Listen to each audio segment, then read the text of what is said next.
anything they've done differently or look better or the same or whatever? I watched as much of the games as I could. I fell asleep at some point there in the game, but playing really good football, playing really good defense. Obviously, mixing it up on offense, doing a nice job scoring points too. So, they're a good football team that's playing really well at the moment. On a short week like this, how much can the surprise parts of the schemes or not being able to study it fully, do you expect there to be a few surprises on both sides in a short week like this? I think there's a delicate balance of just doing what you do and then trying to put a bunch of new stuff out there in a short week. So, that's something for our coaches to decide. We'll go out there, play the game, react, and see what happens.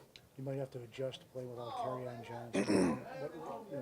How tough is that to do, not having your number one back, if that's the case? I'm not sure if what his situation is, but we've dealt with it in other areas on our team before. Just next guy up, let's go. We've got a bunch of guys in that room that are talented. If they need to play more, they'll play more. If they don't, then we'll roll with what we got. How much were you impressed with some of the new guys that came in and made a few plays for you? Allen made a couple, and then just spread around to 6 different guys. Hadn't had a lot of time with some of those guys. Was that good to see? Yeah, it was. Like you said, not a ton of time throwing and catching with those guys, in live games. But it was nice to, have those guys come up and make some plays. Obviously, Kenny had a great game, and then, I thought Bruce did a really nice job stepping in. I don't know how long he's been here, maybe 10 days. So it was, really good for him to get out there and get his feet wet. Yeah, Matthew, just having a week together, though, there's some advantage to that. At least they've played a game together now, just a reshuffled group of receivers. There's some advantage to that. Yeah, I think the more experience playing together, they can have and I can have with them, the better. I think whatever it's been, 14 days or so, isn't a whole lot of time in the bank, but we'll take what we can get. Not to give away any game plans, but how do you attack a defense that's as good as they are in a lot of different areas? Yeah, you just got to do what you do and do it well. Obviously they have really good players, they have a really good scheme. There's really strengths at all three levels of the defense. You look at their front is playing as good as any front in the league right now. I think they've got two really good linebackers, and their secondary is playing great too. So big challenge for us. A lot of work going into to trying to be successful. One of the things that they talked about on TV last night in that game was that ways to slow down that defense is to do a lot of hurry up. Do you feel you guys, with the personnel you have, lack of familiarity that you have with them, can that be effective? I think whatever you do, you got to be successful.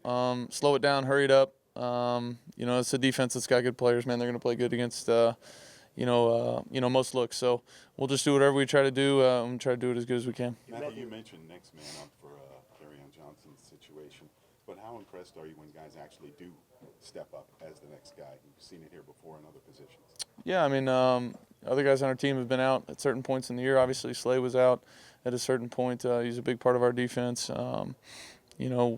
Marv out last week, so that's what we do. NFL football players, you're used to it. It's part of the business, whether it's an injury or something else. We know that next guy's got to step up with Kerryon. Not sure if if somebody's going to have to or not. We'll see. As we get a little bit closer to game time. And Matthew, Glover was talking about just the 3 games at home and a chance to get to 6-6 and kind of save the season the other day. Can you just kind of talk about the belief in this locker room that this thing isn't dead yet, that this thing is still salvageable? Yeah, I think we work extremely hard. We have opportunities on Sundays. This one, a Thursday, to go out there and prove, to ourselves and to people who we are, what we're about, and we don't take any of those games for granted. So we show up expecting to win, go out there and play, and see what happens. Not that it was lacking before, but what does a game like that do for the confidence level with Kenny? Obviously he's getting some coverage now, and the fact that he can break that, or he's doing things on his end to get open and make plays. How much confidence do you have in him right now? Yeah, I think just the more games he gets under his belt, people forget he's a young player. Second-year guy, didn't play all the games last year. Has done a nice job of producing for us. So I think just the more experience he can get and the more time together he and I have out on the field is going to be a positive. You've been a part of. You said something in the locker room. You broke down the team. You mentioned how you referenced a couple days ago that you had a chance to win 2 games in 5 days.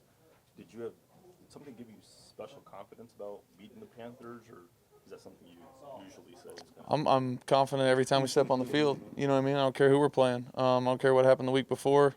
It's probably hard for you guys to believe, but it's not for the guys in this locker room. We understand the work we put in, the players we have in here, and the belief we have. So I was just speaking from the heart, telling those guys how I felt. You've been a part of a few of these Thanksgiving games now. Do you have a favorite Thanksgiving memory in this game?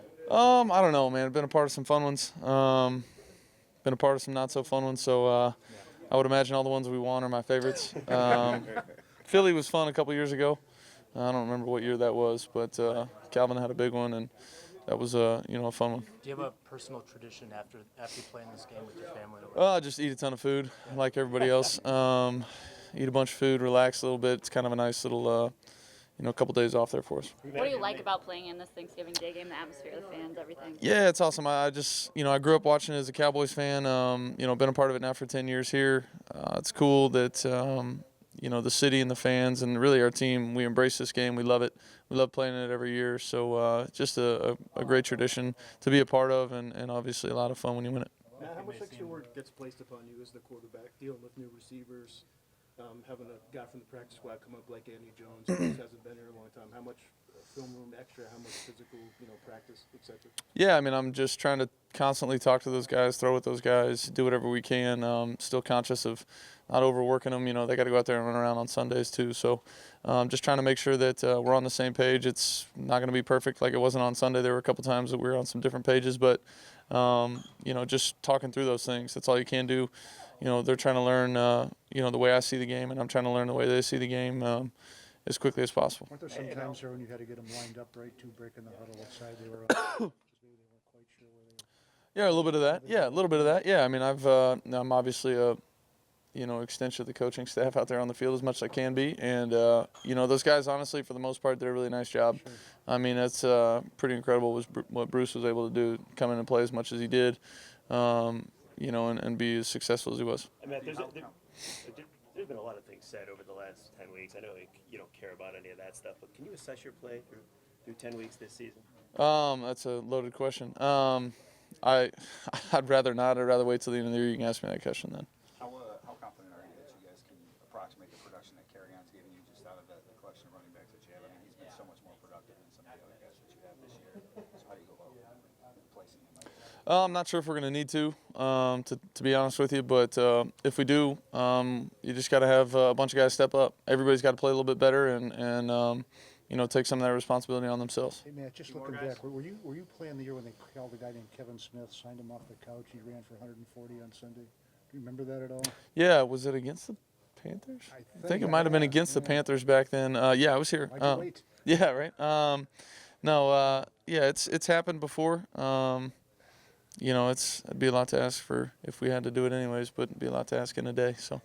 Just wondering on your day 2 evaluation of where in the risk call sheet, is this something you'd like? Is this something you'd like to continue to do? Don't like it or dislike it. It's just part of what we felt was going to help us be as successful as we can. So whatever I'm asked to do, I'll do. Are you a guy that gets superstitious, like you win one, you just stick with what you did the next one? No, I'm not crazy superstitious about that kind of stuff. Thanks, guys.